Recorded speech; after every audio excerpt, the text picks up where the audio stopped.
What's going on, everyone? Adam here, the host of Cool Places with Cool People, and I am so grateful to have Elijvh, my boy, on the podcast today on a epic day of him dropping his latest album. And you know what? First off, I have to thank my boy, Mr. Castro, for putting us in his studio. This place is absolutely amazing. So guys, if you need to record some music in the San Bernardino area or the Inland Empire or whatever you need, this guy's been around for so many years. He got you. So first off, thank you, Castro Productions, for letting us use this spot. Dude, this place is legit. And man, what's going on with you, dude? How you doing today? I'm chilling. You know, first off, I just want to say thank you for having me on your show. Of course, dude.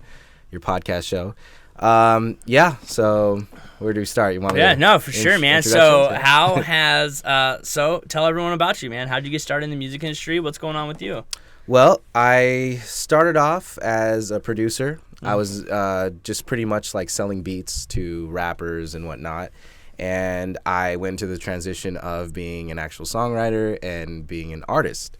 So it was a lot of it really started in 2012, and then it went into me being a full-time artist at around like 2015. So around that time, that's when I started going. Like when you find out, like, I'm gonna commit to this and go all in, and go like. And that's the thing, man. It's like probably for you, it's like you've known so many people that are like, I'm gonna be an artist and I'm gonna do this, and then you're like, you look around and they're like not doing it. So, like, kind of what has been, you know, since 2012, what has kind of been the journey of becoming where you're now dropping a full album in 3 years or 6 years later, dropping an album, like the journey of like 2012 to now, you know, probably everyone sees you now in your music video with the balloons and oh my God, and he's a big timer now. What was it like when you first started out? Well, I mean, from that time, it was a lot less stressful. I mean, there was obviously a lot less pressure. There wasn't as like very many eyes looking in my direction.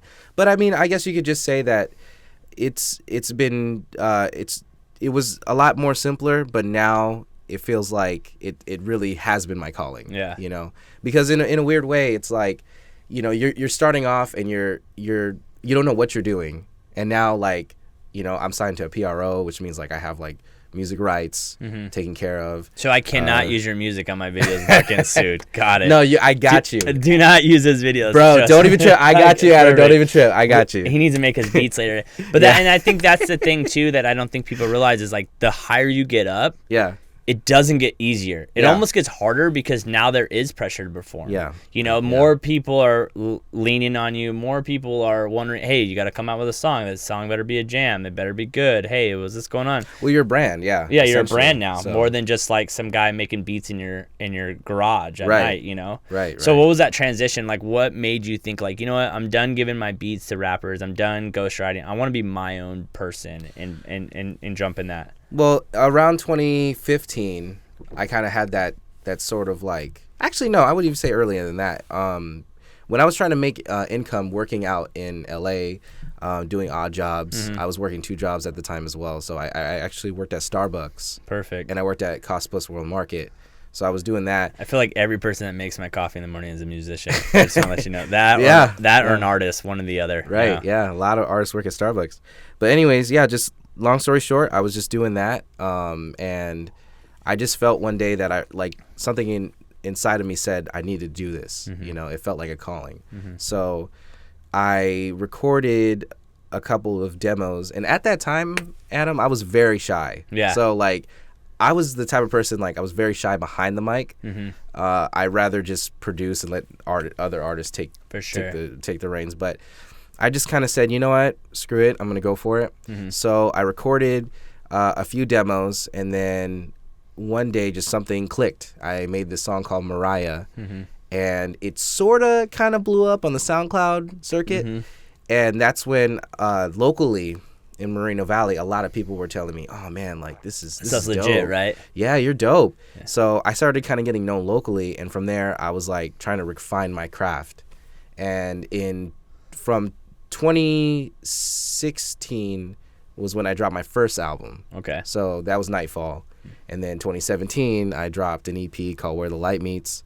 And now in 2019, it's my third album, and here we are now. Yeah. So how's it kind of working for you? Like, you know, where do you kind of get your inspiration from your music? Like, is it just like you go into your house and you just sit down and write, or you just go into a studio and sing, or what is it that you do? It's all just random. It could just be life. I mean, even having a conversation with you could spark something. Yeah. What's really crazy is that my creative process is really fast paced, but it'll just be by living life. Yeah. I guess that's the best way to put it. As cliche in general as that sounds, like there have been times where like I'll be driving in the mountains of like Redlands, right, or going to like Oak Glen, if you know where that is. Yeah, of course. So I was driving in Oak Glen, for example, and one of my biggest songs is Overdrive, and that was just from driving alone. You know, I was out in the mountains there.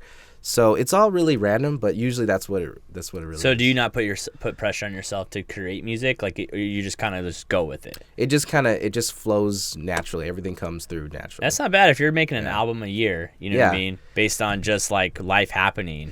Well, yeah, I mean, this recent one that just dropped right now, Majestic, that I actually put out Majestic Sun.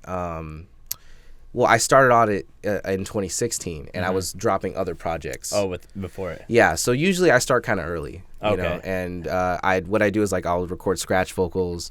I'll just like show it to like my team and get honest opinions, and from there like they develop into actual songs. And then you just mentioned like your team, like who do you have on your team? And like obviously like the reason why we kind of do these podcasts is like, for me, if only one person is watching this and is like, I want to be an artist, like what are the steps? Like, who do you have on your team that you push out a song to before it goes kind of live? Well, I mean, I push it out to, first off, I contact my closest friends, Elijvh Tukes, Michael Tukes, they're brothers. So I usually go to them because they give honest opinions, and they listen to a lot of music, and both of them have different eclectic tastes, so that really helps. And so from there, I go to them. My dad, who was actually a professional musician. Okay. You know, so my pops, I'll go to him. And then usually what I'll do is like I'll go to another one of my graphic designers. Her name's Diana. Okay. She's my cousin. And I'll go to her and I'll see what she thinks. And so from there, I'll just get their opinions only, and I'll refine it. And so from there, like I'll really refine that idea until I feel comfortable enough to take it to the studio. And then that's when I work with my engineer, JMKM, and we just track it out. Usually we go out to North Hollywood and record it, and yeah. Yeah, I think that's like the one good advice. I don't even know if you gave people, right? Was like you only have like the same 4 to 5 people you drop your music to every time. Like the problem is I think too many people when they're trying to be creative, right? Like they go out to too many voices. They do. Or it's like who's in the room at that time, Yeah. or who you're close to at that time. I'm going to push that out too. It's like our content's a lot of video content. I only push it to my two or three video guys. Right. If they think it's good, cool. If they don't, cool. Right. Like I don't like send it to random people. Yeah, you don't want to do that. No, because it's too many voices and there's always going to be an opinion that doesn't make you happy. Right. And you know what? At the end of the day, I think for artists, the most important thing is if it feels good to you, if the record feels good to you. Because at the end of the day, even when like my close circle listens and reviews whatever I'm putting out, I'll still have my own sort of input on it, and I'll be like, this is the final stamp. It's essentially like, you know, with your team, you know, like they'll have their input, but you're the boss. Well, so it's like right when you walked in, I'm like, this is what we're doing. Yeah, this is what we're doing. exactly. Hey, move this around. You're like, oh, okay. That's this why guy's the I boss. really respect You're you, like, man. you're the boss. You know, you really and that's show that. and that's really what kind of separates us. You know what I mean? Because we're all just jumping out on that like ledge of like, if this flops, no one knows who said it was good. Right. They only look at you. And all artists need to understand too, or business people, you know, like with Adam, we're essentially the nucleus, We are. right? So, you know, if shit goes down, right, everything else will crumble around it. So that's why, like, for me, I was like, you know, really focus on working with like-minded people to make sure that the product was always high quality and it sounds great. You know, I mean, these days you have a lot of great singers, a lot of great rappers, but a lot of them can't make songs. A lot of them don't make quotable things. Yeah. You know, we live in a time where people are living fast-paced, stressed-out lives. They don't really care sometimes if you're going lyrical, miracle, spiritual, for canonical, there's a miracle. Yeah. And, you know, it's like they just want things to relate to them. I think that's the essential on artists that are really successful in this thing. You know what Well, I mean? I feel like the mid '90s, or no, sorry, no, mid 2000s when I was graduating high school, it was like such like club bangers that you'd even be like, did he like some Little Wayne stuff back in the day? I was like, did he just rap that word that makes no sense in this song just because it rhymed? It was it's like, dude, come on, right? dude. And or I come from that era too, bro. Yeah, exactly. But at the same time, it's like, you know, he was still able to connect with you on a personal level. For He sure. had a conversational type of flow. Some other way, yeah. You know what I mean? So that's why I was trying to incorporate that. Yeah. So how do you? So like obviously a lot of people probably think like, okay, if I want to be a musician, I gotta be in LA. I gotta be out there. I gotta be in that scene. You know, you're living in Moreno Valley, man. You're living in like Sunnymead Ranch. Right. Like, so how is that adjustment? And why don't you live in LA? Well, for one thing, I feel like the internet has taken that out. For sure. And I don't really necessarily think that anybody should ever try to go out to LA, or people are from like New Jersey, go out to New York, or you're from Toronto. You can just do it from where you're from. Drake said that. And I really agree with that, because the music will reach if people can connect to it, you know, it really for any product. I think any sort of piece of media, people will connect to it. It's just like, how are you going to put it out there? How are you marketing it? How are you contacting the right people? You know? So it's like we always talk about in our office. It's like our thing we always say is like the market never lies. Like if your music's good, people will buy it. They will. Right? They will. I mean, we obviously do houses. Like if your house sucks, no one's gonna buy it. Exactly. If your house is awesome, someone will buy it. Same thing with music and or anything, or even our videos. You know, people watch it if it's good. People watch it. People, you know, watch the podcast. It's so for you, like, you know, you have a new album dropping today. Right. Like, are you like looking at the download numbers? Are you like you just are like, here's the product, I don't care? Yeah, I don't really care, because the way I see it, I'm just focused on reaching out to the people who will reach out back to it, because at the end of the day, it's gonna reach to somebody, and I already have my methods on that. You know, I got out to the Philippines, bro. Like, people over there are connecting with me. I got people in Taiwan listening. I got people in Spain, in South Africa. So they're reaching out to it. And there are people here in the States that really appreciate it as well. And it'll spread organically. You know, I'm not here to force my stuff on people. I'm here to create high quality stuff with a concept that people can relate to and really feel like they're in this world that I've created. So are you doing like any like album like event parties drop or no? Well, we did back in July, but that was really honestly like a test, because I needed to test the levels. Okay. Because and my engineers know this. I'm one of the worst musicians to work with, because I like perfection. Even if a snare's off, if I didn't say a word properly, if there's no ad libs, like, that comes from being a producer. Like, I won't put it out. Yeah. You know, so even with the choir, there's an actual live choir on this album. And at first, you know, I worked with some friends and we recorded it, but it sounded too echoey and kind of fake. Yeah. So I felt like the singers did a great job, but I felt like we could have did better. So that's when I was like, all right, I'm going to contact these people. And long story short, we redid it. And I put all the money I could into it, because I wanted it to sound amazing, you know, and I don't care about the return. No. It'll come back.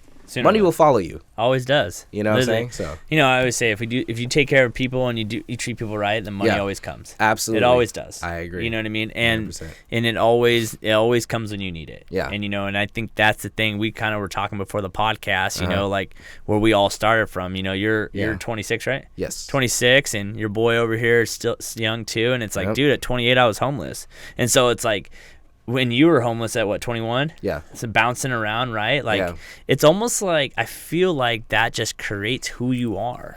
Like, it does. It literally, when you come from nothing, like we both have, you literally go like, well, if I lose it all, I can just always go back, and I can always start over again.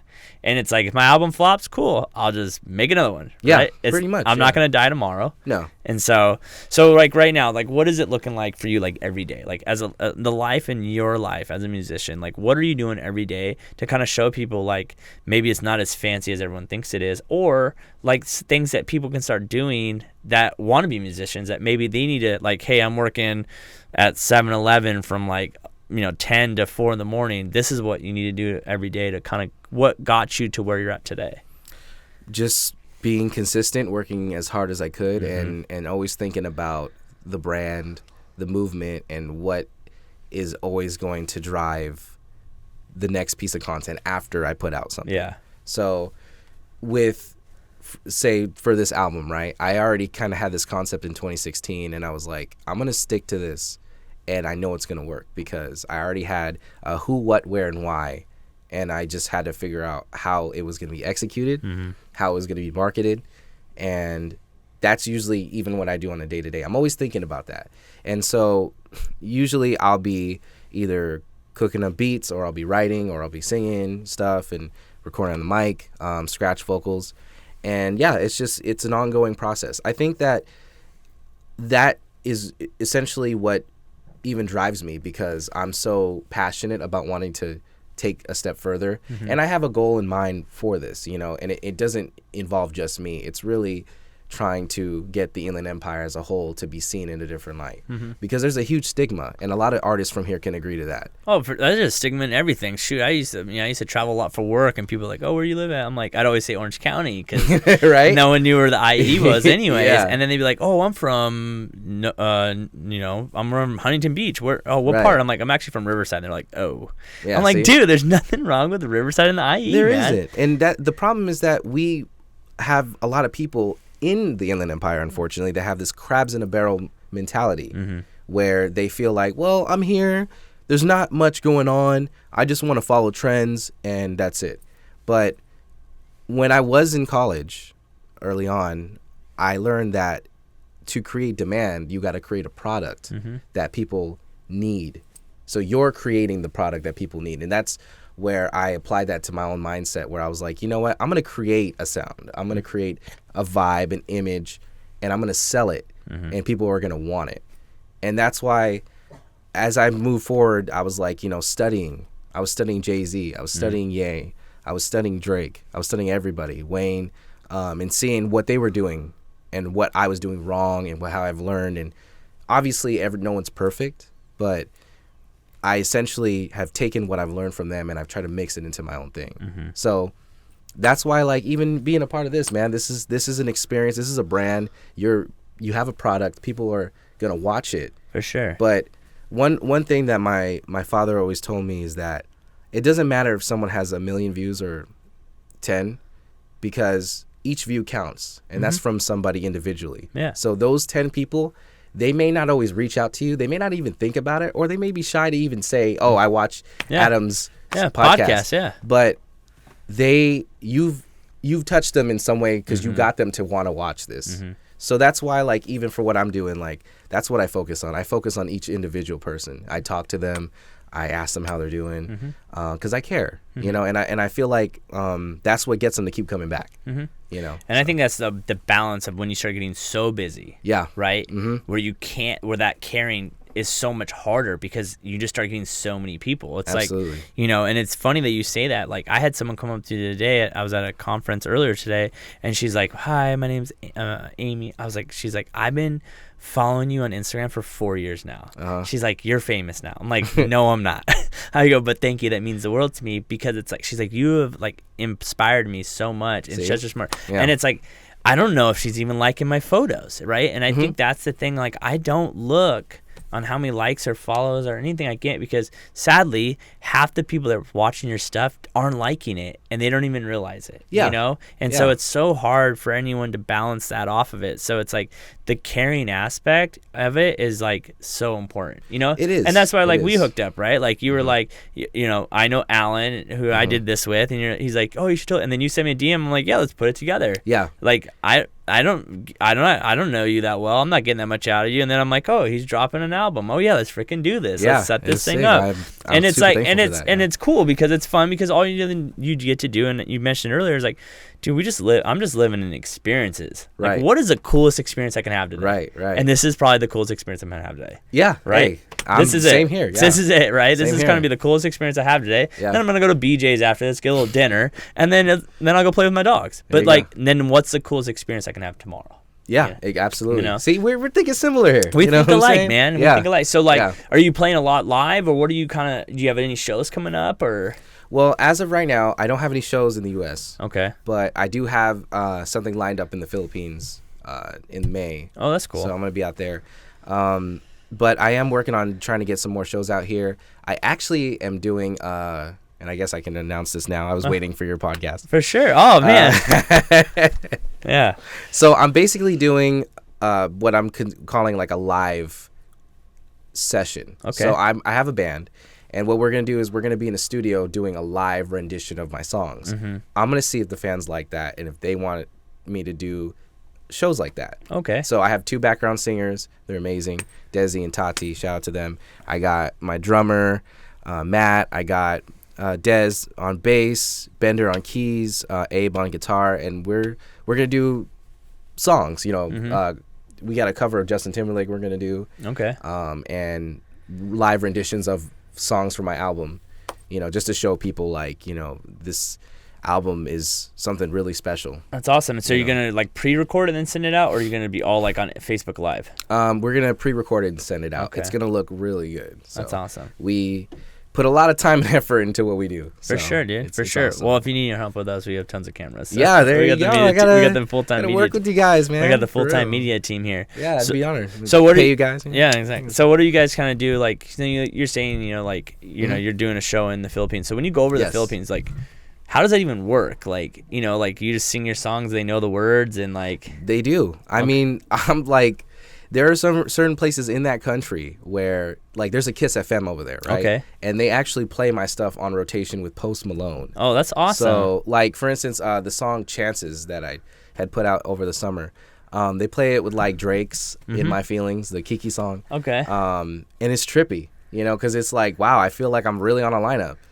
Yeah. You know what I'm saying? Like DJ Sean, by the way, and all them, they're like, oh yeah, no, we play that all the time. Yeah. And you know, the trippiest thing is that like one time I was over in a restaurant. Okay. And I just hear my song on it being played like on the radio in the ceiling, and okay. I'm like, and I was with the homies. His name is G-Boy, and he was like, oh, this is the guy. and like certain people knew. They're like, oh, this is Elijah. Yeah. And I was like signing autographs right then and there. Yeah. And it was cool. It's I feel that's what makes me feel like, damn, like they don't even know what I'm probably talking about, exactly. and yet they connect. And that's with what's so crazy. They don't even know they don't even know what the words are meaning, right? Yeah, but that's the funny thing you say that. Like I was in the Dominican for 4 months for my old job, and I had no kidding. Yeah, I had no idea what any of the words meant, but I had my favorite jams, dude. Okay. Like we were driving. The only thing that was in the Dominican was like all the cars would blare music, right? But all the speakers would be blown out, right? So nothing ever sounded that great. But Dominicans don't play around with that, dude. They man. don't. Yeah. But no, like it was the same thing. Like I still sometimes I'll get in jams or like the house where I'll literally put it on my iPhone, right? And I have no idea what the words are saying, zero. But I'm like, dude, something about the song, like it's the melody. It's the melody. It's like the beat. It's like, and it doesn't even matter. I don't even know what they're saying, but it's like, dude, I like this song. This song's sick. Yeah, that's why like when I made Chances,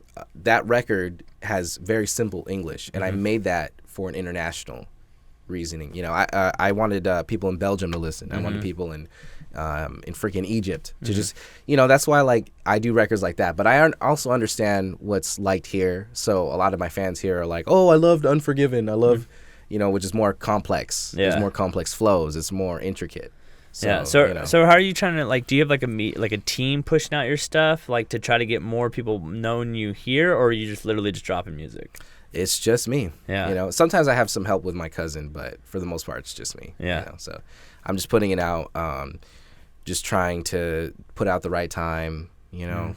And even for now, like this felt right. November 1st always felt like a good date. It was like this album felt like fall to me. Yeah. You know, and I love the fall. I feel like everything starts to calm down and people are together with their families. Life slows down.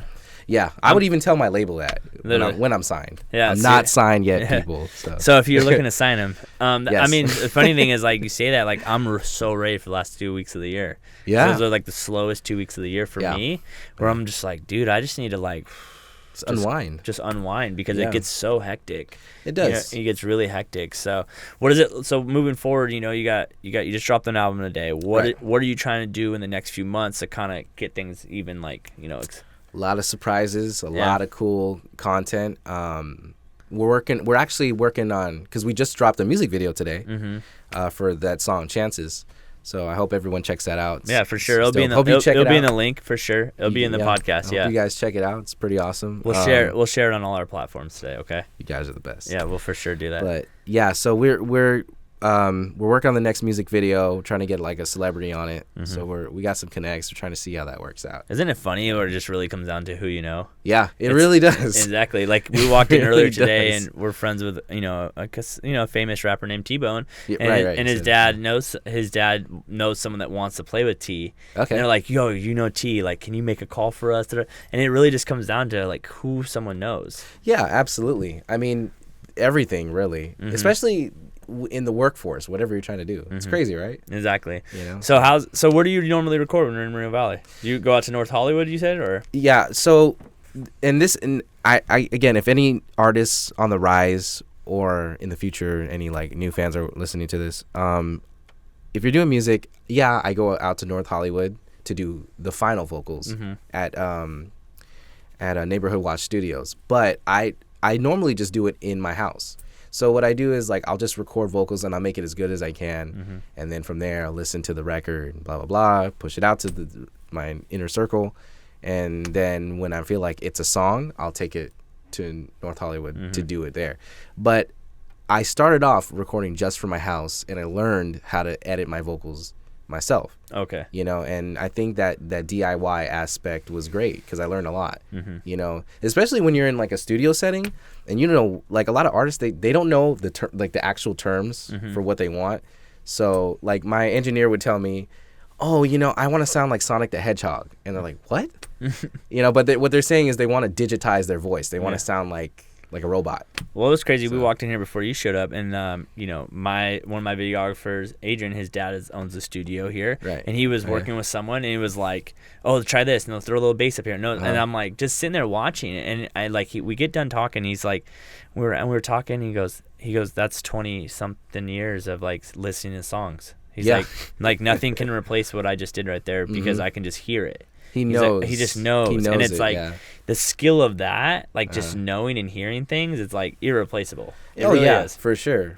I think it's just, you know, he trained his ear. Yes. So to speak. Yeah. So you got the next few months lined up. You kind of want to things slow down. So like in like 5 years, where are you at, man? Like where do you want to be at in 5 years? As big as possible. Big as possible. I want to be one of the biggest artists, especially coming out of the IE, to show that I came from nothing, bro. Like I was not on a silver spoon. No offense to people that are, whatever. Hey, listen, it's just, we're all built. It's all just our story. Yeah, like I had to like basically go through the motions of just like I was a bullied kid, man. Like I had a lot happen. You know, I had a lot of heartbreaks and shitty opportunities, and you just cheated on and professionally and personally, so to speak. So for me to rise above that and not turn into this evil person, right, and to be like shooting to be as big as possible, I want to show that you can do it too. Anybody's capable as long as you have that drive, you know, and I have that drive. And I think everyone has to make that decision, right? Like it's so easy to hate people. It is so easy to be mean. It's so easy to look the other way. It's so easy not to help someone, right? Oh yeah. And so it's like we have to make that mental decision every day to be like, okay, I'm gonna. And I even struggle with it sometimes. I'm like, man, okay, I need to. Even though I just got burned, okay, I gotta go help this person. Yeah. Or even especially if it's the person who burned you. You're like, I still absolutely. gotta go. Because you're not holding a grudge. No, I gotta go help this person, even though they just burned me. So, but awesome, man. Well, I'm so pumped that you're on here. Especially, I'm so excited that I was able to share this magical day with you of you dropping an album, dropping a thing.